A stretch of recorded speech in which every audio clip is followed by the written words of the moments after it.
Well, Secretary General, welcome back to the Oval Office. I have to say ahead of time, I'm going to miss you. I'm going to miss you. You know, I believe this is one of the most consequential moments for Europe since World War II. I think you do too.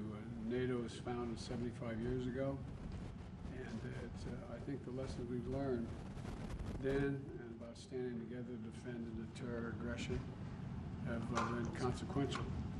And we've made NATO, under your leadership, we made it larger, stronger, and then it's more united than it's ever been. So I want to thank you, Mr. Secretary General, for the incredible work you've done.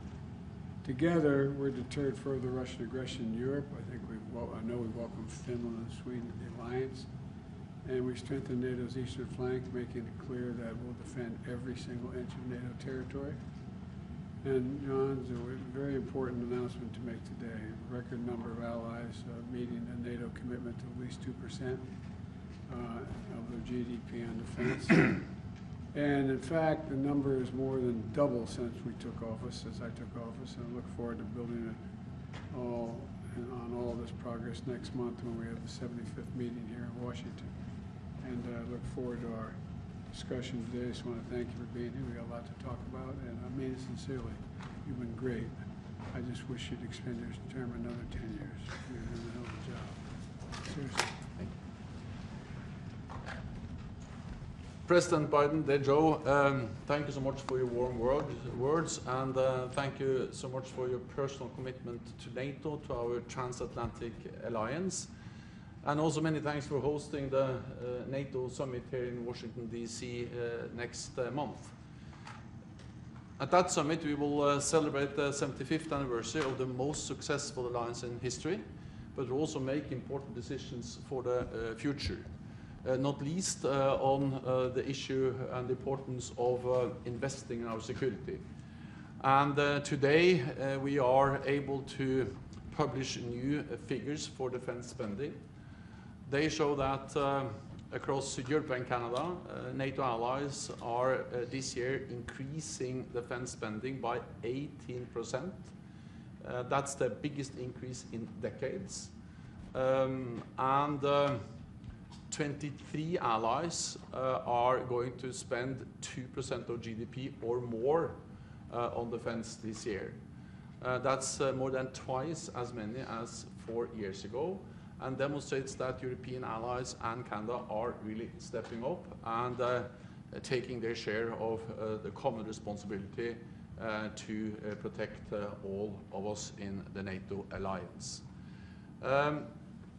It's also important for the United States to know that a lot of this money is actually spent here in the United States. Allies are buying more and more equipment from the US, so NATO is good for US security, but NATO is also good for US jobs. Mr. President, let me also thank you for your strong leadership on Ukraine, and congratulations on the bilateral security agreement you signed with President Zelensky with Ukraine.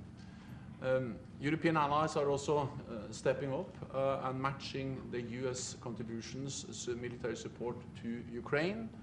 And I expect that when we meet here next month, we will agree to have a NATO in the lead role in providing security assistance and training, and also that allies will agree to step up financial and military support to Ukraine. This will reduce the burden on the United States and strengthen our support to Ukraine.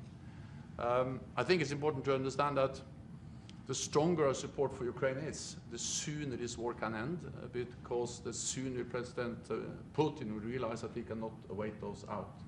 It is in support Ukraine is not charity, support Ukraine is in our own security interest, and therefore I welcome the strong commitment of all NATO allies to continue to support Ukraine.